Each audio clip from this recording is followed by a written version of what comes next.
Ричард Бах. Галебот Џонатан Ливингстон. На вистинскиот галеб Џонатан што живее во сите нас. Прв дел. Беше утро и изграното сонце блескаше со златест одсјај од брановидната површина на Тивкото море. На една милја од брегот фрлаа мамки од рибарскиот чамец и повикот за утринското јато молскавично се ширеше низ воздухот, се додека не се собраа илјадници галеби што се нафрлаа и се бореа за трошки храна. Почнуваше новиот работен ден. А во далечината, сосем сам, далеку од чамецот и морскиот брег, вежбаше галебот Џонатан Ливингстон. На височина од 30 метри ги обтегаше своите пливачки нозе, го подигаше клунот и се напрегаше до болка да ги држи крилјата во строго извиен лак. Ваквото извивање значеше дека ќе лета полека и тој го подзабавуваше летот се додека ветрот не стана само шепот во неговото лице, а океанот под него неподвижен. Подзамижа за да се сосредоточи, го подзапре здивот и ги напрегна сите сили да изведе само уште 2-3 сантиметри од извиениот лак. И тој час пердувите му се развеа, ја загуби брзината и падна. Како што е познато, галебите никогаш не се несигурни и никогаш не ја губат брзината. Губењето на сигурноста и на брзината во воздухот за нив е срамотно и недостојно. Но галебот Џонатан Ливингстон, не срамејки се, ги рашири крилјата во натрепетливо извивање, забавувајќи го уште повеќе летањето и пак ја загуби брзината, зашто не беше обична птица. Повеќето од галебите не се грижат да научат нешто повеќе од основите на летањето, туку само како да стигнат од брегот до храната и пак назад. Зашто повеќето галеби не ги интересира летот, туку јадењето.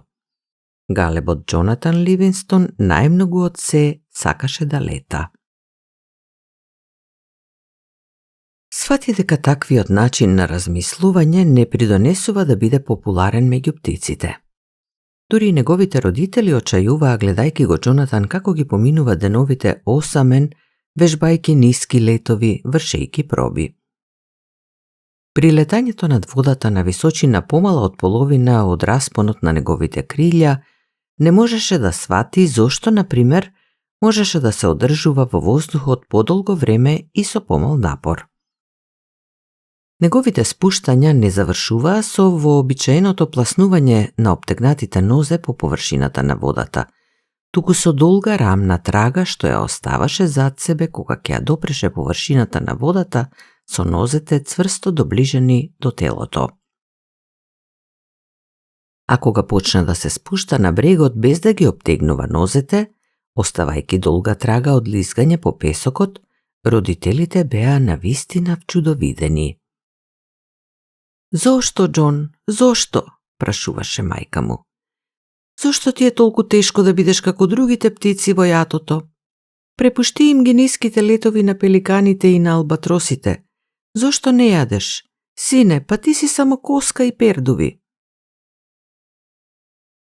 "Не е важно што сум коска и пердуви, мамо. Само сакам да знам што можам да направам во воздухот, а што не. Тоа е се. Само тоа сакам да го знам." "Слушај, Џонатан," му рече доста нежно татко му. "Зимата не е далеку. Чамци ќе има само малку, а рибите ќе се нурнат подлабоко. Ако веќе сакаш да учиш, проучувај ја храната и начинот како да дојдеш до неа. Немам ништо против твоите вешти летови, но знаеш и самиот дека со тоа нема да се прехраниш. Не заборавај дека летаме за да се прехраниме."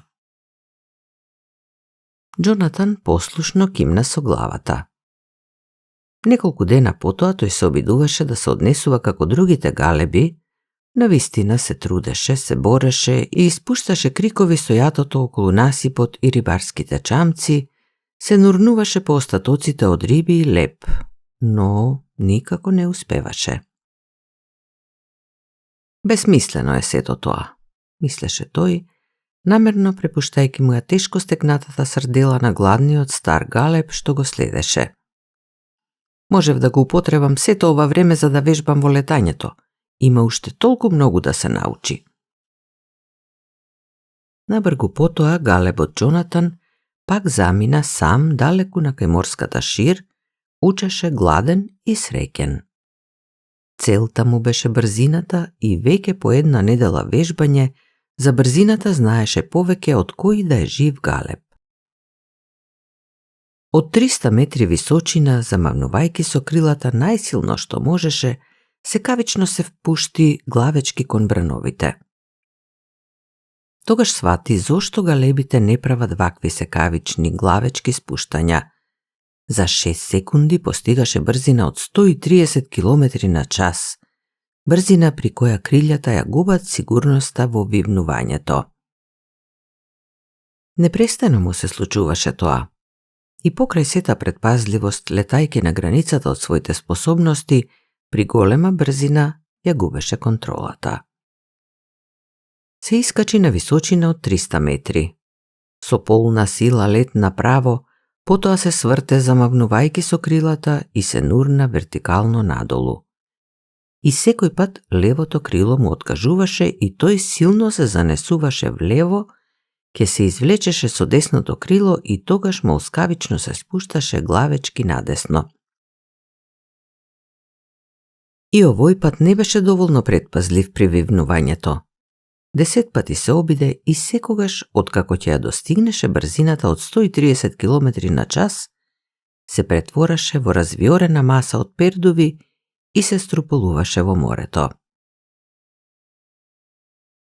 Решението е во тоа, размислуваше додека водата се цедеше од него, да се задржат крилата сосем неподвижни при големите брзини, да се замавнува со крилата до брзина од 80 км, а потоа сосем да се смират. Се обиде пак на 600 метри височина, се нурна во својот главечки лет, го устреми клунот надолу, ги рашири докрај крилјата и ги задржа така во моментот кога леташе побрзо од 80 км на час. Тоа бараше неизмерен напор, но тој успеа. За 10 секунди достигна брзина од 160 км на час. Џонатан го постави светскиот рекорд во брзински лет за галеби. Но неговата радост беше краткотрајна. Оној миг кога се обиде да се извлече од шеметното спуштање, го промени аголот на своите крилја и ја направи истата страшна грешка што не можеше да ја исправи. При брзина од 160 км почувствува удар како од експлозија. Галебот Џонатан беше разнесен среде воздухот и се струполи во морето што му се стори тврдо како камен.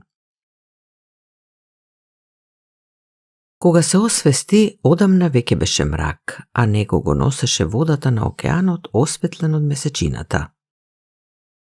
Крилјата му тежеа како прчосани оловни прачки, но бремето на неуспехот му тежеше уште повеќе.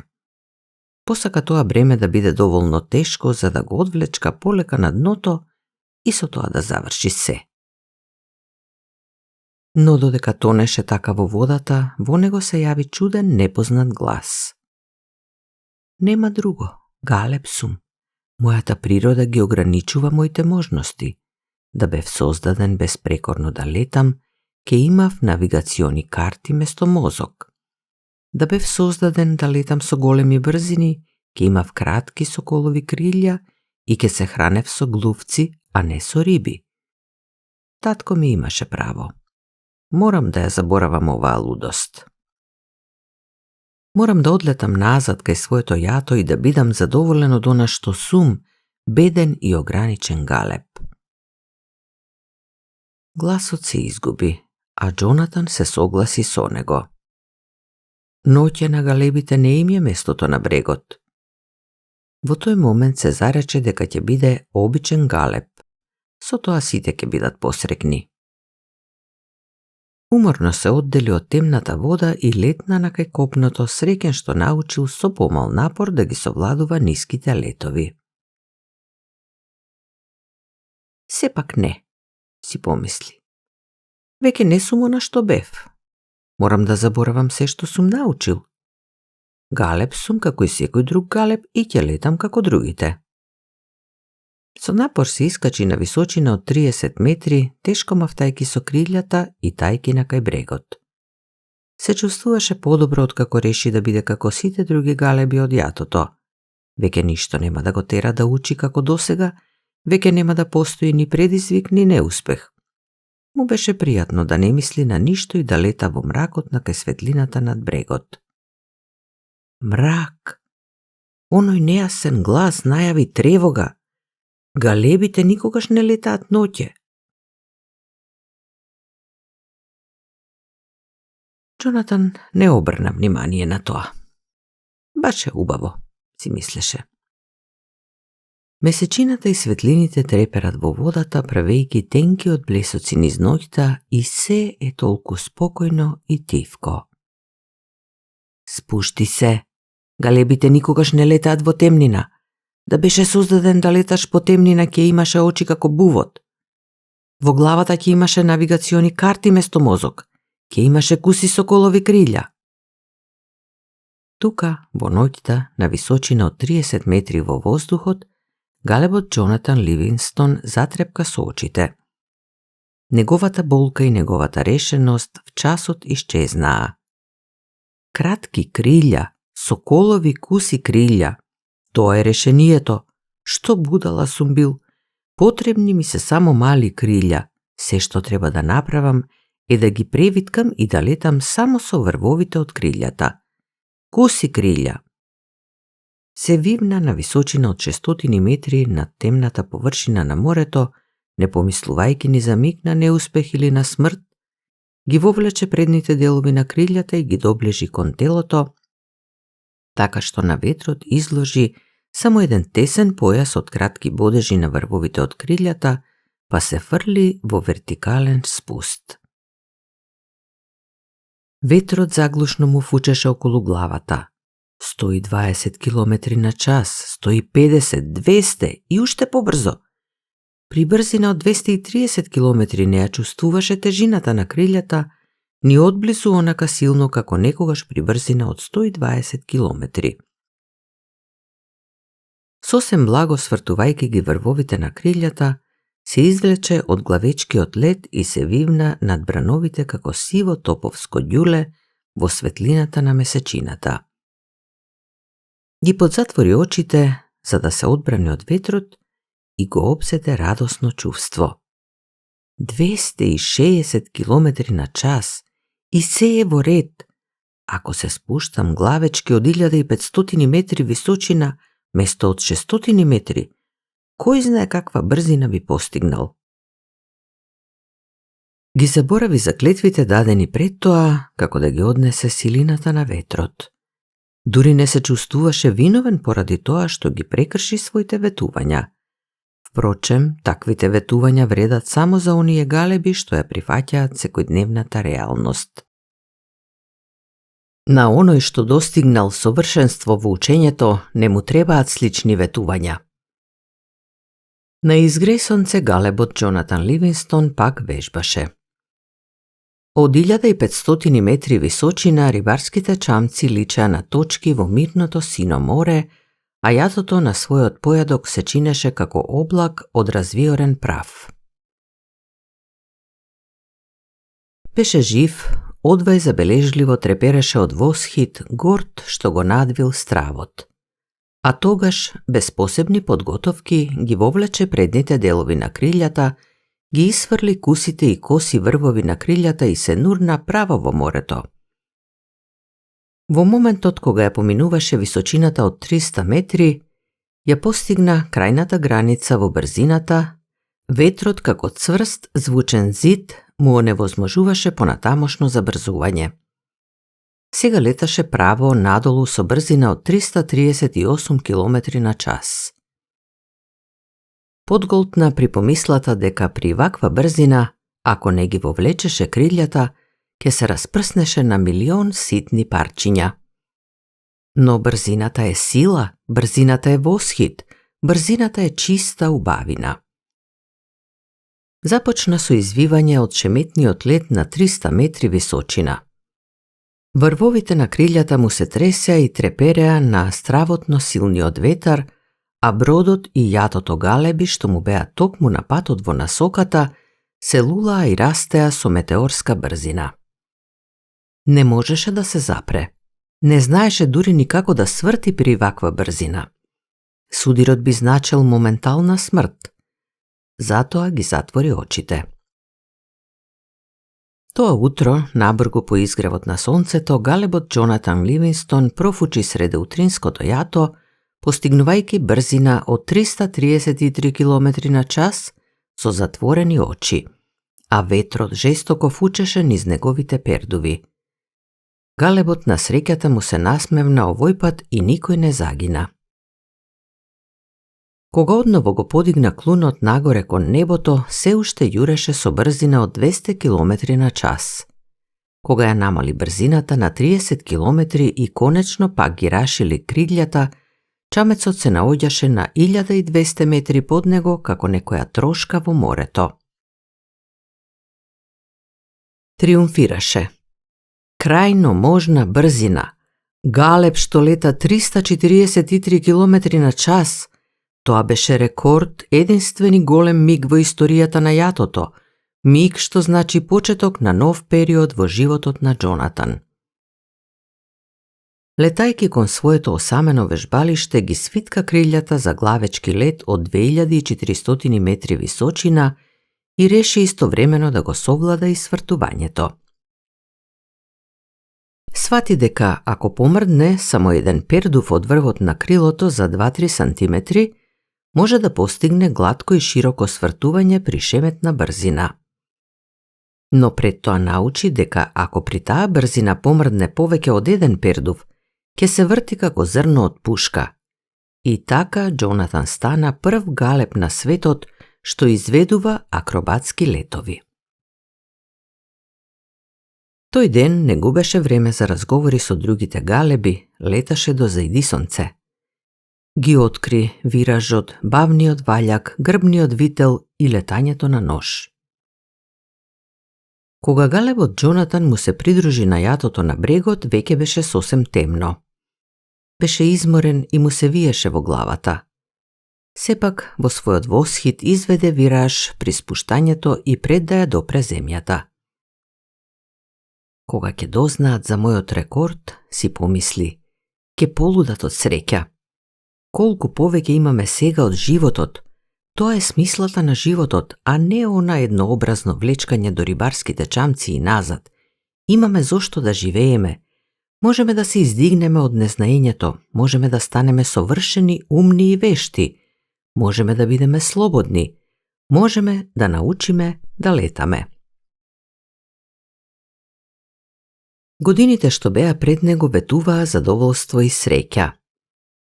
Кога се спушти на брегот, галебите беа собрани на консултативен собир, очигледно веќе подолго време. Всушност чекаа. Галебу Џонатан Ливингстон, застани на средината. Зборовите на водачот звучеа мошне свечено. Да застанеш на средината значеше или голем срам, или голема чест. На тој начин им се искажуваше чест на најголемите водачи на галебите. Се разбира, си помисли. Утринското јато го виде утринава мојот рекорд, но јас не сакам никакви почести, не сакам да станам водач. Само сакам со нив да го поделам своето откритие, да им ги покажам хоризонтите што се пред сите нас. И стапи напред. Галебу Џонатан Ливингстон, рече водачот. Застани на средината на својот срам, така што сите браќа ќе можат да те видат.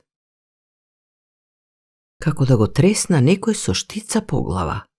Колената му се тресеа, пердувите му се пробесија, а во ушите му бучеше. Зар јас да стојам на средина на својот срам? Не е можно, а рекордот? Тие не го разбираат тоа, Тоа е забуна, тоа е грешка. Поради својата безобзирна неодговорност, се разнесе сериозниот глас, поради повреда на достоинството и традицијата на фамилијата Галеби, да бидеш повикан на средината поради некој срамен чин значеше дека ќе бидеш истеран од заедницата на Галебите, прогонет во осаменост на далечните Карпи. Еден ден ќе сватиш, Џонатан Ливингстон, дека неодговорноста не се исплатува. Животот е неизвесен и не можеме да го осознаеме, а ние сме создадени само да јадеме и да обстанеме колку што можеме подолго. Галебот никогаш не му се протиставуваше на консултативниот собир на јатото, а Џонатан сепак го дигна гласот. Неодговорност, браќа мои, викна. Кој е поодговорен од Галебот што ја нашол и ја следи смислата и повисоката цел на животот? Илјадници години се мачиме да дојдеме до рибини глави, а сега има зошто да живееме, да учиме, да откриваме, да станеме слободни. Дајте ми можност, дозволете ми да ви покажам што сум научил. Јатото стоеше неподвижно како да беше од камен. Братството е прекинато, свикаа едногласно Галебите, достоинствено се оглушија и му свртија грб. Галебот Џонатан го помина остатокот од животот во самотност, но одлета многу подалеку од далечните Карпи. Не го болеше толку самотноста колку сознанието дека другите Галеби одбија да веруваат во возвишеноста на летањето, не сакаа да ги отворат очите и да видат. Секој ден учеше се повеќе. Научи со главечко нурнување при полна брзина да дограби многу ретка и вкусна риба што се движи во јато на 3 метри под површината на океанот. Веќе не му требаа рибарските чамци и бајатиот леп за да преживее. Научи да спие во воздухот, да ја одржува насоката користејќи го ветрот што доаѓаше од копното, поминувајќи така по 160 километри од заоѓањето до изгревот на сонцето. Со иста самоконтрола леташе низ густи морски магли и се издигаше над нив до блескавото ведро небо, додека во исто време другите Галеби стоеа на земјата, знаејќи единствено за магла и дожд. Научи да се служи со ветровите од височините, за да летне длабоко на копното и таму да се гости со вкусни инсекти. Се што посакуваше некогаш за јатото, сега го правеше сам за себе. Научи да лета и не му беше жал за цената што ја плати. Галебот Џонатан откри дека здодевноста, стравот и гневот се главните причини поради кои Галебот живее кратко, а бидејќи се имаше ослободено од сето тоа, живееше на вистина долг и убав живот. Стигнаа вечерта и го здогледаа Џонатан како спокојно плови сам по своето сакано небо. Двата галеба што се појавија сосем близу до неговите крилја беа чисти како звезден сјај, зрачејки со благост и пријателство во темните ноќни височини. Но најубава од се беше нивната вештина во летањето.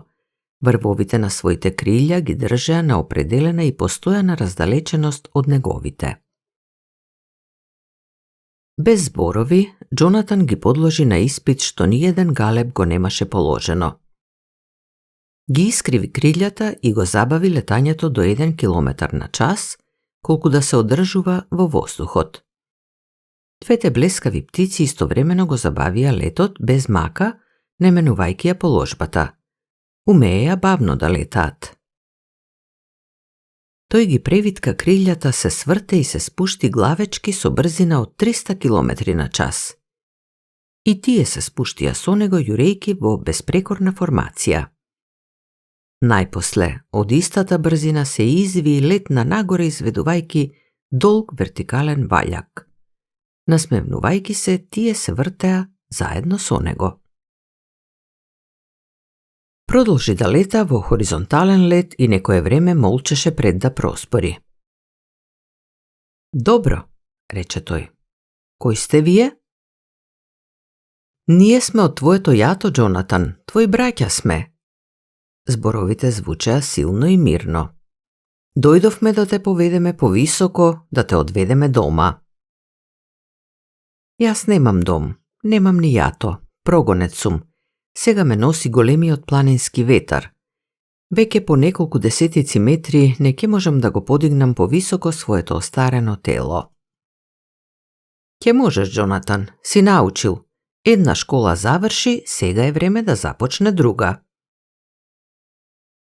На Джонатан му се чинеше дека таквиот момент, полн со разбирање и светлина, го носи во себе целиот свој живот. Имаа право. Тој знае да лета повисоко, дојде време да си оди дома. Уште еднаш го опфати со погледот небото, она прекрасно сребреникаво пространство каде што научи толку многу. Подготвен сум, рече најпосле. И Джонатан Ливингстон и двата галеба блескави како звезди се издигнаа и исчезнаа во сосем темното небо. Втор дел. Ова е значи небото, помисли и низ лицето му помина насмевка. Не беше баш разумно да размислуваш за небото во моментот кога се издигнуваш да влезеш таму. Напуштајќи ја земјата, летајќи над облаците во единствена формација со двата блескави галеба, забележа дека и неговото тело станува сјајно како нивното.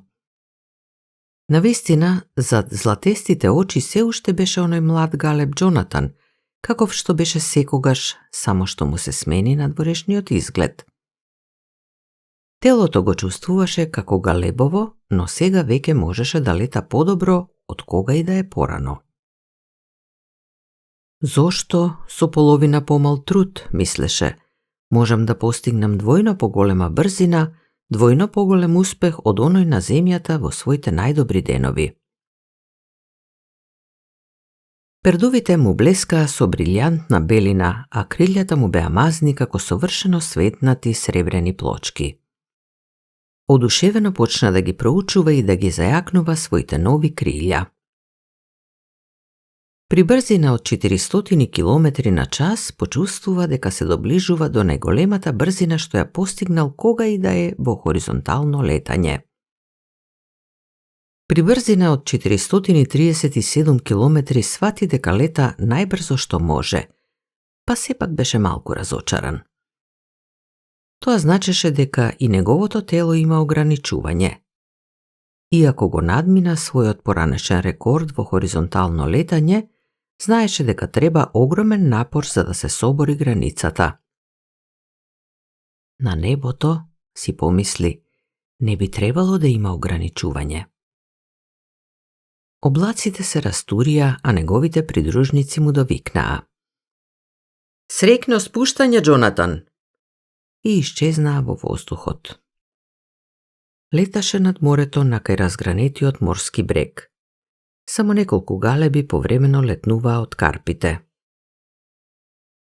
Подалеку кон север, на самиот хоризонт, летаа уште неколку галеби. Нови хоризонти, нови мисли, нови прашања. Зошто толку малку галеби? Небото треба да е затрупано со галеби. Зошто сум одеднаш олку изморен? Галебите на небото не би смееле никогаш да бидат изморени или пак да спијат. Каде ли го имаше веќе слушнато тоа? Сеќавањата од животот на земјата полека се губеа. Таму, на земјата, имаше научено многу нешта, се разбира, но подробностите некако се мешаа, матно се сеќаваше како се бореа за храна и како го протераа. Десетина галеби долетаа од брегот за да го поздрават, но ниеден не проговори ни збор. Само почувствува дека е добре дојден и дека ова е неговиот нов дом. Тоа беше голем ден за него, но ден за чиј изгрев на сонцето веќе не се сеќаваше. Сврте кон брегот, удирајќи со крилјата за да се запре на 2-3 сантиметри во воздухот, а потоа лесно се спушти на песокот. И други галеби се спуштаа, но ниту еден не замавна ни со едно пердувче од своите крилја. Се нишаа на ветрот со широко отворени блескави крилја, а потоа некако го менуваа аголот на своите пердуви, се додека не запреа, а во истиот миг ја допираа со нозете подлогата. Тоа беше чудесна вештина, но Џонатан беше премногу изморен за да се обиде и самиот. Стоејќи така на песочниот брег и натаму без збор, заспа. Во деновите што следуваа, Џонатан свати дека овде може да се научи за летањето исто толку колку и во животот што го остави зад себе, само на друг начин. Овде имаше галеби што мислеа како него. За секој од нив најважно во животот беше како да се достигне и допре совршенството во она што најмногу го сакаа, во летањето. Сите тие величествени птици поминуваа часови и часови секојдневно летајки, усовршувајќи ја вештината на летањето. Долго време Џонатан не мислеше на светот од кој што дојде, светот во кој неговото јато живееше со цврсто затворени очи, пред радоста на летањето, употребувајќи ги крилјата само како средство за барање и борба за храна, но понекогаш само за момент се сеќаваше за него. Се сети за него и едно утро додека се одмораше со својот инструктор на брегот по вежбање на брз ваљак на раздели од грбна положба. Каде се другите, Саливен? Го праша Молкома, сега веќе со леснотија го имаше совладано телепатското разбирање со кое се служеа овие галеби место крикови и гракања. Зошто не нема повеќе овде? Таму од кај што дојдов имаше илјадници галеби, да, знам. Саливен кимна со главата. Само еден одговор можам да ти дадам.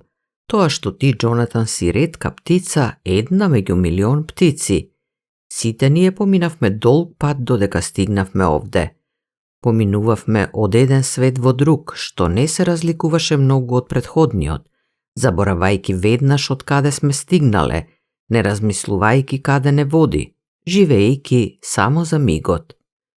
Знаеш ли колку животи сме поминале додека не свативме дека животот е нешто повеќе од јадењето, борбата или превласта во јатото?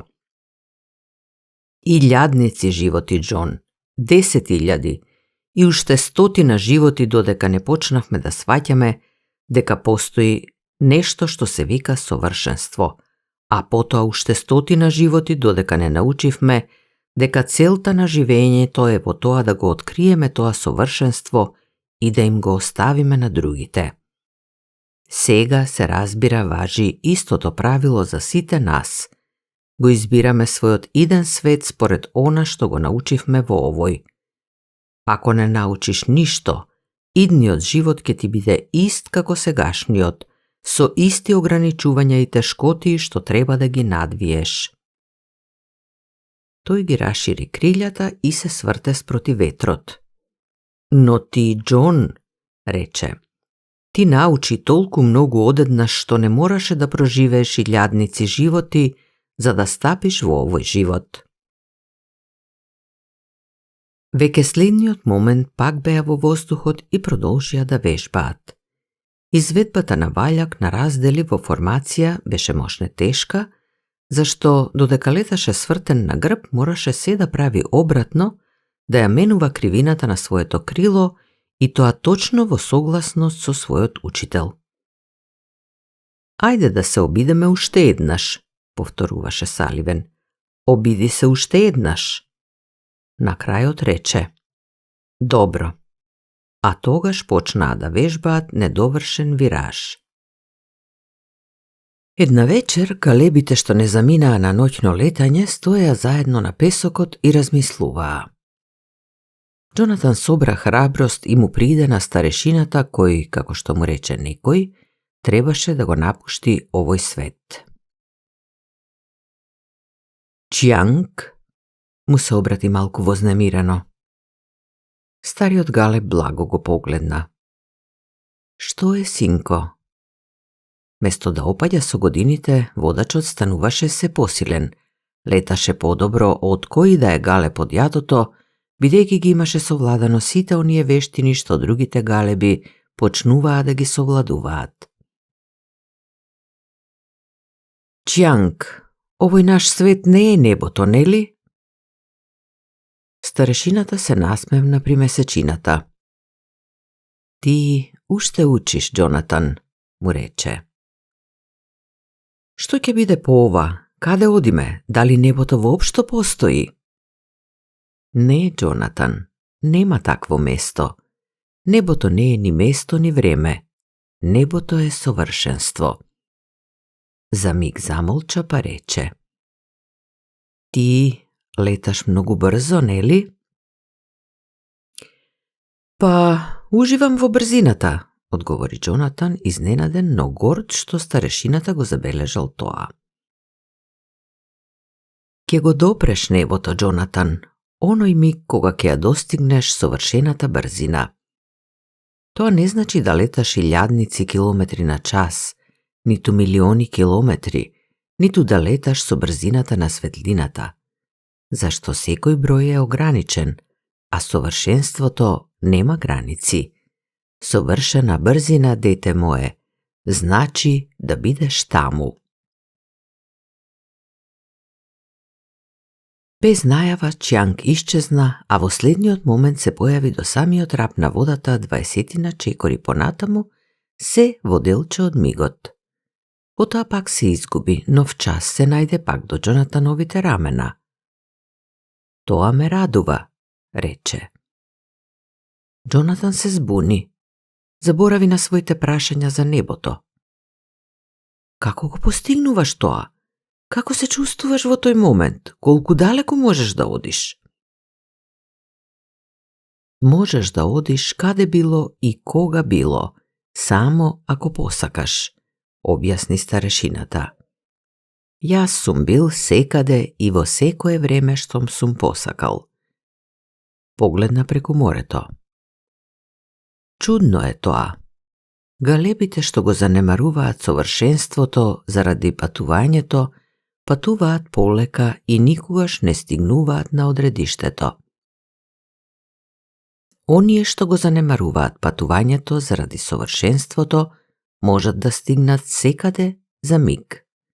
Запамети, Џонатан, небото не е ни место, ни време, зашто и местото и времето се беззначајни. Небото е... Можеш ли да ме научиш да летам така? Галебот Џонатан затрепери при помислата дека ќе научи нешто ново. Секако, ако сакаш да учиш. Сакам. Кога би можеле да почнеме? Можеме веднаш, ако сакаш. Сакам да научам да летам така, повтори Џонатан, а очите му блеснаа со чудна светлина. Кажи ми што треба да сторам. Чјанг зборуваше бавно и внимателно го посматраше младиот галеб. За да одлеташ каде и да е со брзината на мислите, рече, мораш да почнеш од сознанието дека веќе си стигнал на саканото место. Според Чјанг, работата е во тоа да се ослободиш од чувството дека си ограничен со телото, чиј распон на крилјата е 1 метар и 5 сантиметри и дека ти се точно определени можностите. Работата е во тоа да знаеш дека твојата вистинска природа, совршена како непишан број, е истовремено секаде во времето и просторот. Џонатан ревносно вежбаше со денови, почнувајќи пред изгревот на сонцето па се до полноќ.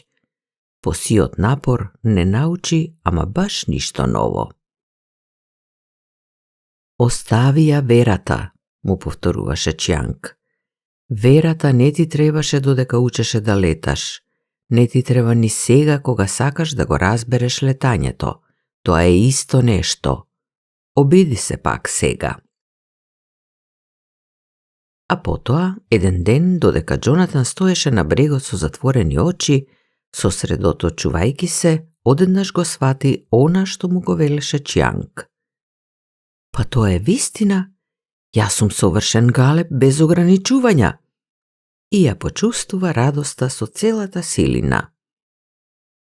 Браво, рече Чијанг со призвук на победа во гласот. Џонатан ги отвори очите. Стоеше сам со старешината на сосем непознат морски брег. Дрвјата се простираа надолу се до работ на водата, а две жолти сонца близнаци пловеа над нив. Најпосле свати, рече Чијанг, но мораш уште да ја усовршуваш таа вештина. Каде сме? Се изненади Џонатан. Наполно рамнодушен спрема новата околина, старешината го отклони тоа прашање. Очигледно сме на некоја планета со зелено небо и со две звезди место сонце.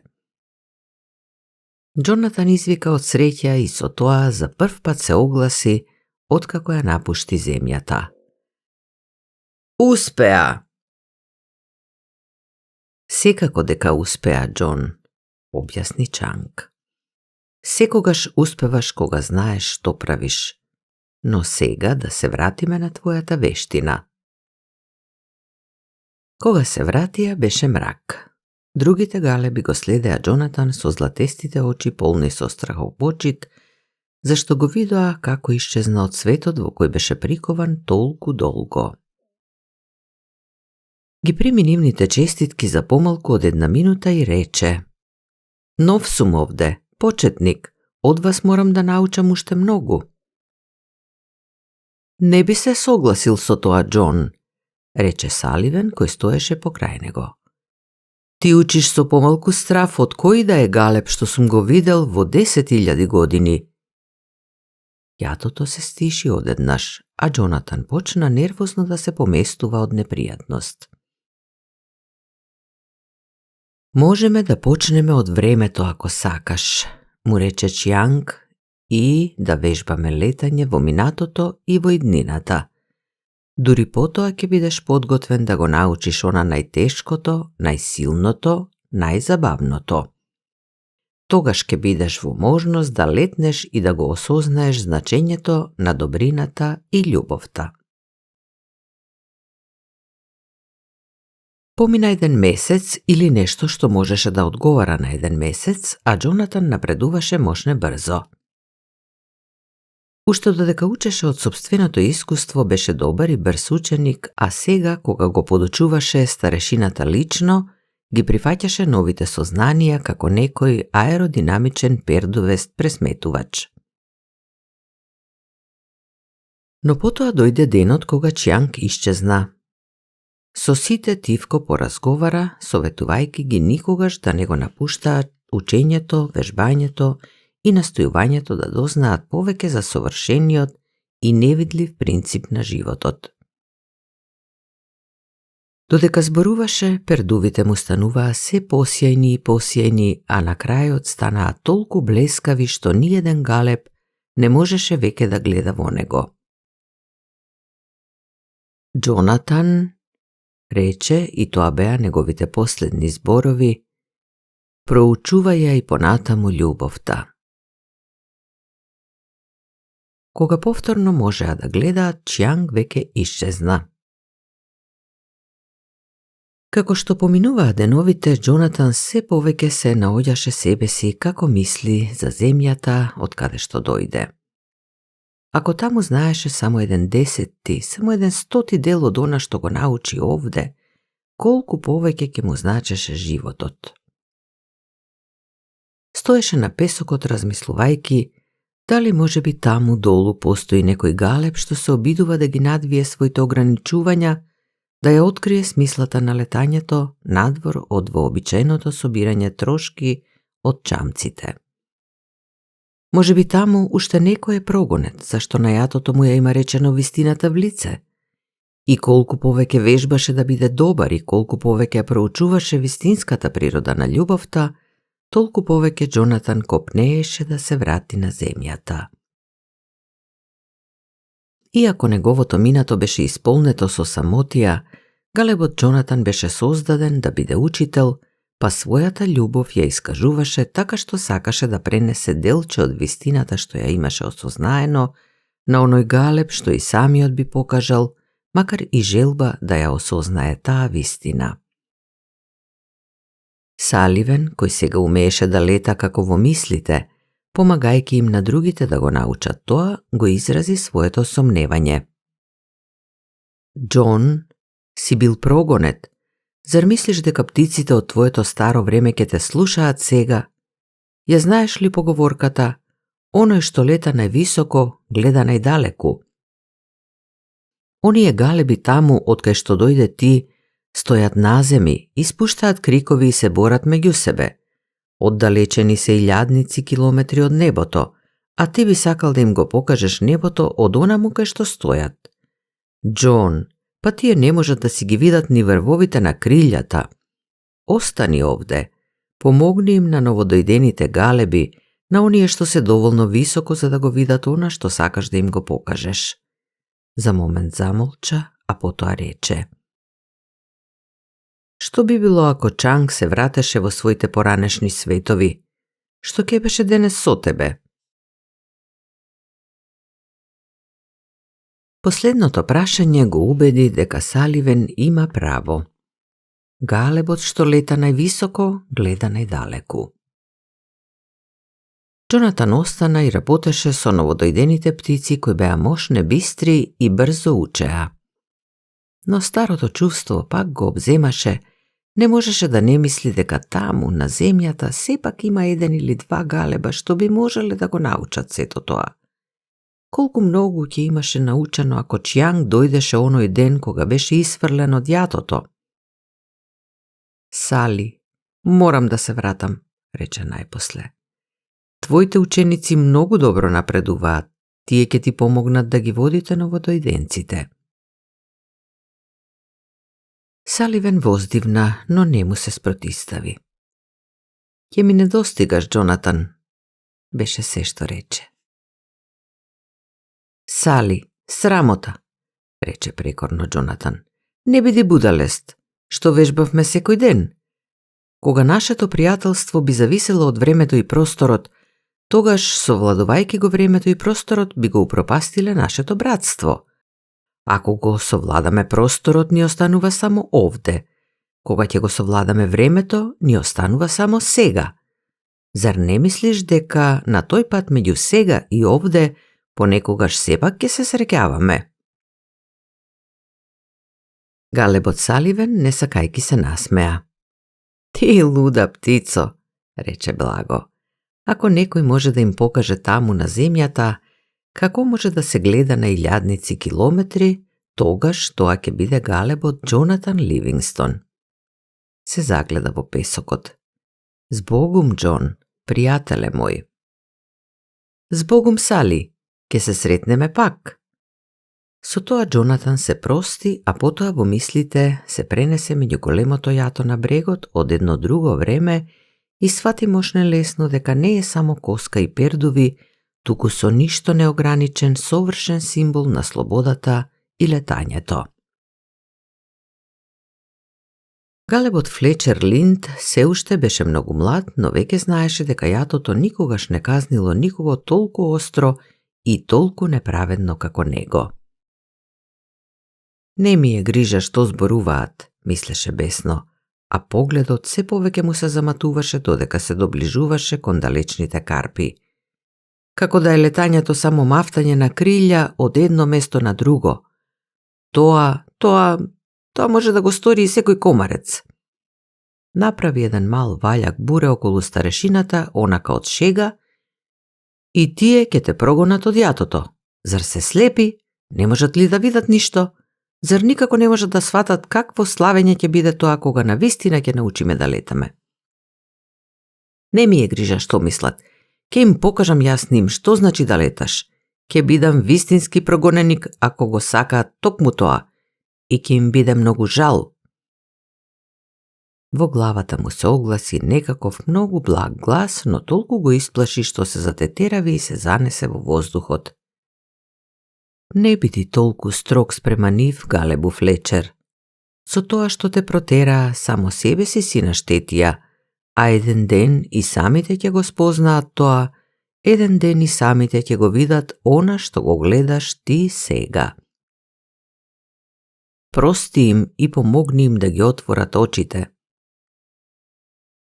На 2-3 сантиметри од неговото десно крило леташе најсјајниот бел галеб на светот, лизгајки се без напор, без да помрдне ни едно пердувче, со брзина што Флечер не можеше да ја следи.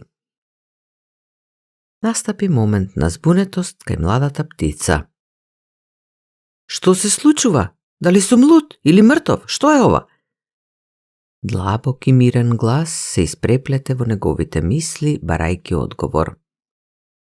Флечер Линд, сакаш ли да леташ? Да, сакам да летам. Флечер Линд, дали е твојата желба за летање толку силна што ќе му простиш на јатото и еден ден кога ќе научиш, пак ќе му се вратиш за да им помогнеш да научат? Галебот Флечер не можеше да го лаже тоа величествено вешто суштество колку и да беше горд и повреден како птица. Сакам, рече тивко. Тогаш Флечер, продолжи сјајното суштество со мощне благ глас, да почнеме со хоризонтално летање. Трет дел. Џонатан кружеше бавно над далечните карпи и посматраше. Младиот и незауздан галеб Флечер беше речиси совршен ученик за летање. Беше силен, лесен и брз во воздухот и што е најважно, имаше незадржлива желба да научи да лета.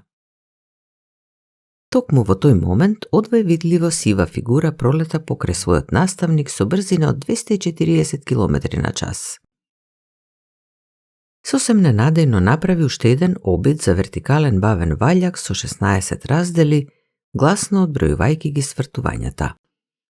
8, 9, гледаш, Џонатан, ја губам брзината. 11, сакам да се запрам, нагло како тебе. 12, но, подјаволите, нема да успеам. 13, последните 3 свртувања, без 14, уф!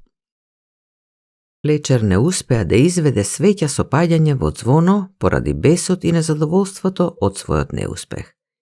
Падна назад, се сврте неколку пати и диво се фрли по обратен вител, а се поврати во хоризонтален лет дури на крајот, сиот зазбиван на 30 метри пониско од својот наставник.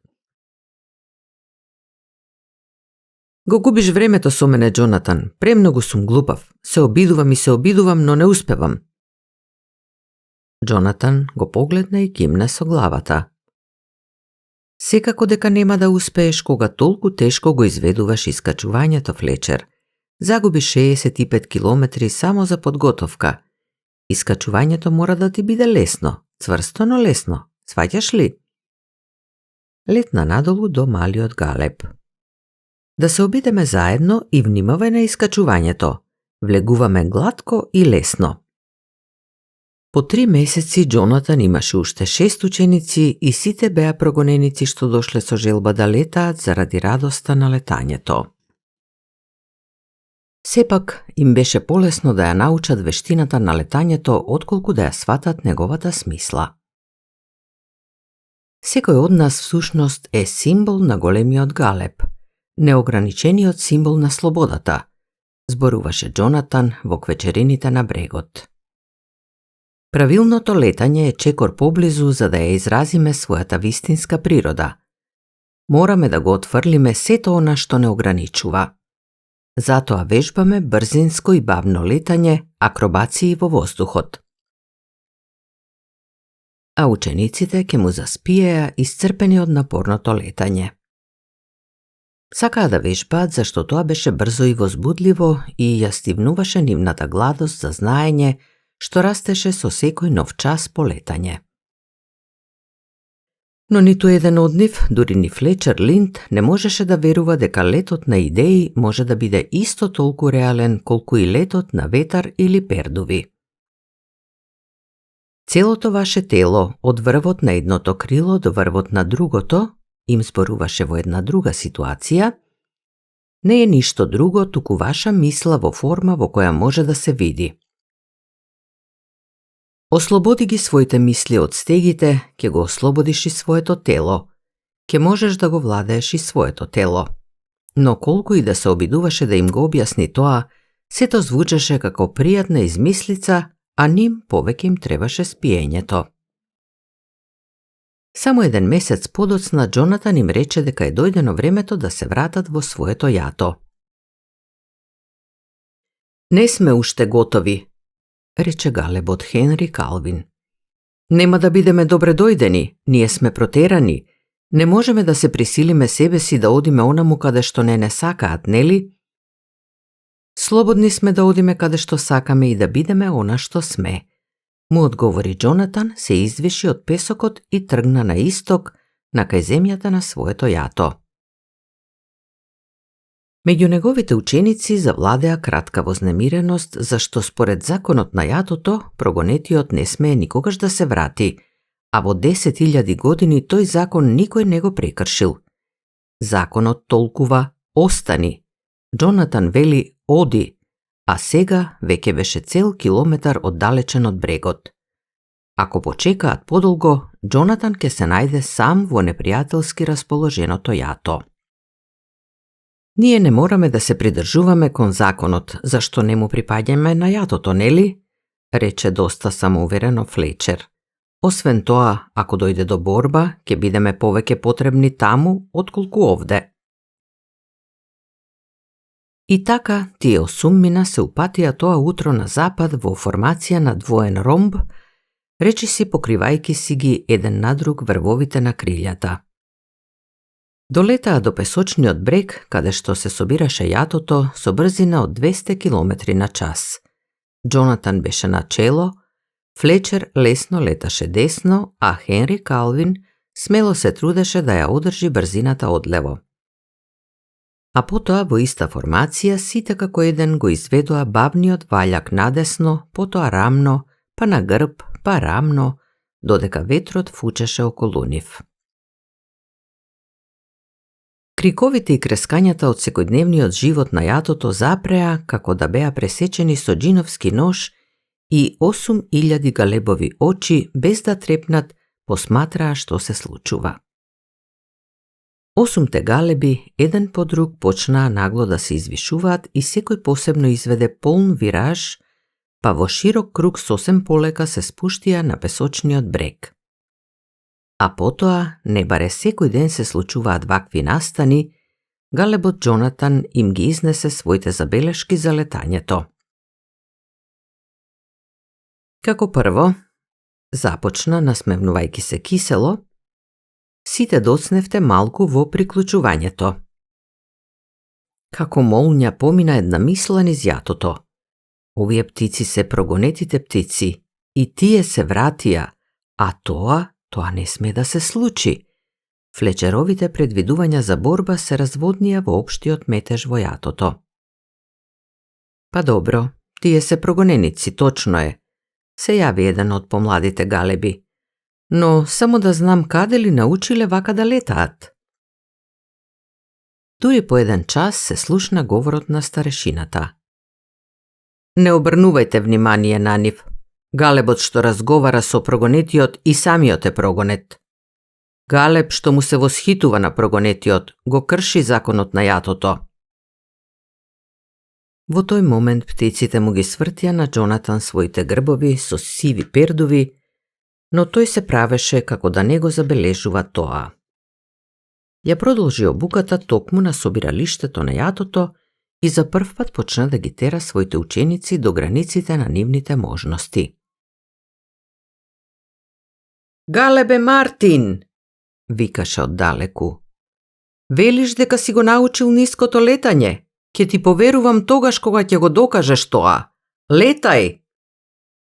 И тивкиот мал галеб Мартин Вилијам, изненаден од неочекуваната жестокост на својот инструктор, за чудо се покажа вистински волшебник во ниско летање. По тивкото ветре успеа да се извиши од песокот се до облаците и да се врати без да замавне со крилјата, само со поставување на пердувите под определен агол. Слично беше и со галебот Чарлс Роланд, кој леташе носен од големиот планински ветер на височина од 7500 метри, а потоа се спушти сиот модар од студениот и редок воздух. Збунет и среќен, цврсто реши утре да се вивне уште повисоко. Галебот Флечер, кој повеќе од сите ги сакаше акробациите, го совлада вертикалниот бавен ваљак на 16 раздели, а веќе утредента изведе уште една акробација, а неговите пердуви блескаа со сончев оцјај кон брегот од каде што го следеа многуте скриени погледи. Со часови и часови Џонатан ги следеше своите ученици. Летајки покрај нив, покажувајќи им, објаснувајќи им, ги бодреше и ги водеше. Леташе со нив низ ноќта и облаците, низ луњи и заради забава, додека јатото некако неволно се спушташе кон копното. Кога ќе завршеа часовите по летање, учениците се одмораа на песокот и го слушаа се повнимателно Џонатан. Некои негови идеи беа луди и тие не можеа никако да ги разберат, други пак беа добри и разбирливи. Постепено ноќе се создаваше нов круг слушатели околу Џонатановите ученици, круг од љубопитни галеби што го слушаа со часови и часови во темнината, преправајќи се дека еден со друг не се гледаат, а се растураа пред разденување.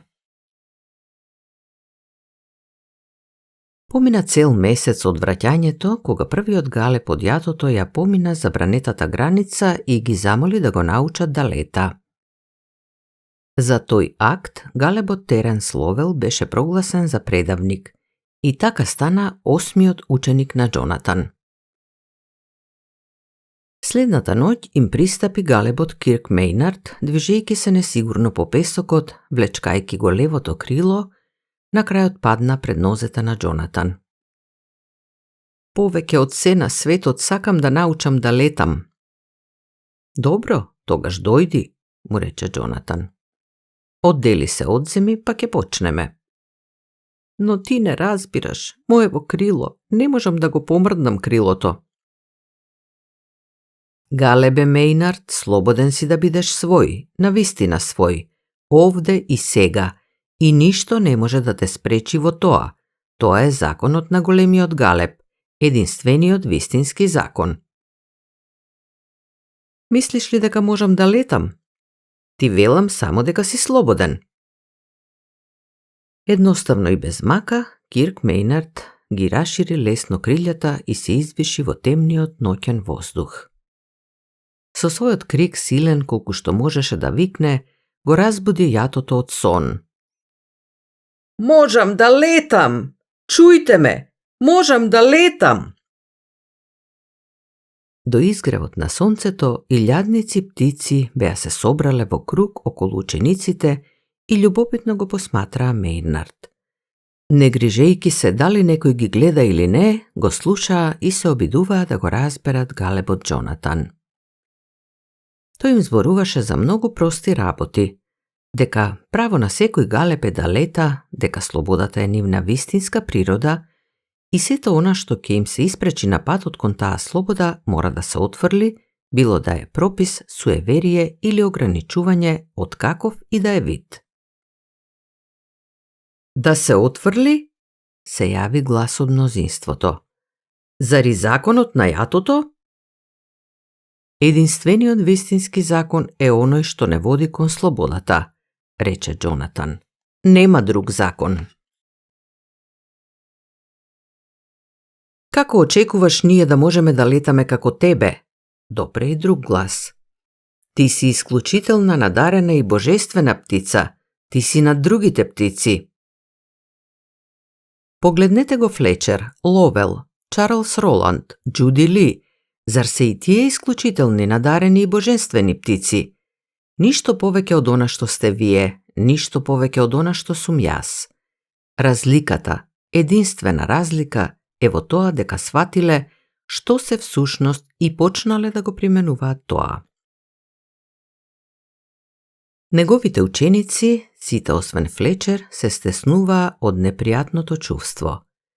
Тие не беа свесни дека е тоа она што го прават. Собирот растеше од ден на ден, едни доаѓаа за да прашаат, други за да го изразат својот восхит, трети за да ги исмеваат. Во јатото се зборува дека ти, ако не си му син на големиот Галеб лично, му рече Флечер на Џонатан по вежбата во брзинско летање, дека тогаш си 1000 години пред своето време. Џонатан воздивна. Тоа е цената на недоразбирањето, си помисли. Или ќе те прогласат за Бог или за ѓавол. Што мислиш ти, Флечер? Дали сме ние пред своето време? Настапи долго молчење. Па ваквото летање постоело од секогаш и можел да го научи секој што сакал да го открие. Тоа нема никаква врска со времето. Ние можеби сме нешто понапред од она што е вообичаено, понапред од установениот начин на летање.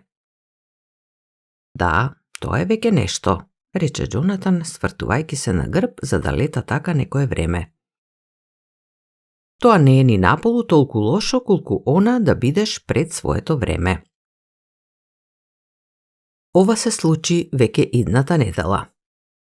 Флечер и ги толкуваше елементите на брзинските летови на новата група ученици. Туку што се изви од шеметното спуштање од 2000 метри височина, прилегајќи на долга сива лента развиорена на неколку сантиметри од песочниот брег, пред него веќе се испречи една млада птица во својот прв лет, токму на неговата патека, довикувајќи ја мајка си. Во 10-ти дел од секундата, за да го избегне судирот со младенчето, Галебот Флечер Линд остро скршна налево со брзина поголема од 320 км на час и удри во една гранитна карпа. Му се стори како карпата да беше гигантска врата што води во другиот свет. Почувствува силен страф и шок и се му се зацрни кога удри, а потоа беше носен низ чудно пространство, наизменично заборавајки исплашен и тажен, и му беше жал, силно жалеше. Глас сличен на оној што го чу првпат кога го сретна Галебот Џонатан Ливингстон допре до него. Вештината е во тоа, Флечер, да се обидеш да ги совладаш своите ограничувања постепено и трпеливо. Летот низ карпа е во програмата, но дури малку подоцна. Џонатан? Познати како син на големиот Галеб, се надоврза суво неговиот инструктор. Што правиш тука? Карпата? Зар не сум ли мртов? Ајде, Флечер, прибери се. Ако сега разговараш со мене, не можеш да бидеш мртов, разбирливо, нели?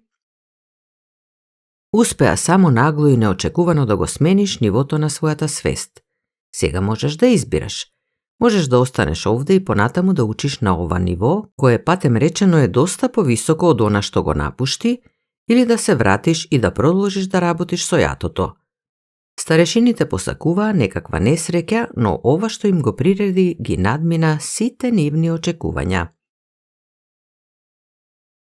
Сакам, се разбира, да му се вратам на јатото. Па што туку започнав да работам со новата група? Добро, Флечер. Се сеќаваш ли што зборувавме за телото? Дека не е ништо друго, туку мисла. Флечер кимна со главата, ги рашили крилјата и ги отвори очите кај подножјето од карпите и го здогледа целото јато околу себе си. Кога се свести, слушна заглушни крикови и тропање на ситни камења што се одронуваа. Жив е! Жив е оној што умре! Го допре со врвот од своите крилја, му го поврати животот, синот на големиот Галеб. Не, тој не го признава тоа. Тоа е ѓаволот. Дојдене да го уништи јатото. 4000 галеби, вчудовидени од она што се случи, извикуваа. Ѓавол! Прескањето се ширеше како морска луња. Со стаклести погледи и остри клунови му се доближуваа за да го сотрат. Сакаш ли да си одиме, Флечер? Го праша Џонатан. Не би имал ништо против. За миг се најдоа заедно километар далеку, а клуновите на птиците што се нафрлуваа се устремија во празно. Џонатан рече: Зошто е најтешко да ја увериш птицата дека е слободна и дека тоа може самата да си го докаже само ако вежба? Зошто е тоа толку тешко? Флечер се уште трепкаше од промената на глетката. Што стори? Како стигнавме ваму? Рече дека сакаш да избегаш од толпата, така ли? Да, ама како? Како и се друго, Флечер, со вежбање. До изутрина јатото веќе го заборави своето безумие, но Флечер не го заборави. Џонатан, се сеќаваш ли што рече еднаш одамна за тоа како мораме да го сакаме јатото, за да му се вратиме и да му помогнеме да учи? Секако. Не разбирам како можеш да ја сакаш толпата што сакаше пред малку да те убие. Флечер, тоа не се сака. Не ја сакаш омразата и злото, се разбира. Треба да учиш да го спознаеш вистинскиот галеб, она доброто што е во секој галеб, и да им помогнеш и самите тоа да го видат кај себе си. Тоа е љубовта за која ти зборував. Убаво е кога ќе навлезеш во суштината на тоа. Се сеќавам, например, на младиот и незауздан галеб Флечер Линд, така се викаше. Туку што беше протеран, готов да се бори со јатото до последниот здив, решен да создаде свој горчлив пекол на далечните карпи. А денес, место тоа, гради свој рај, предводејки го целото јато на тој пат. Флечер се сврте кон својот инструктор, а во очите во еден миг му се забележуваше страв. Зар јас да ги водам? Како го мислиш тоа јас да ги водам? Па ти си тука инструктор. Не можеш да не пуштиш? Не можам ли?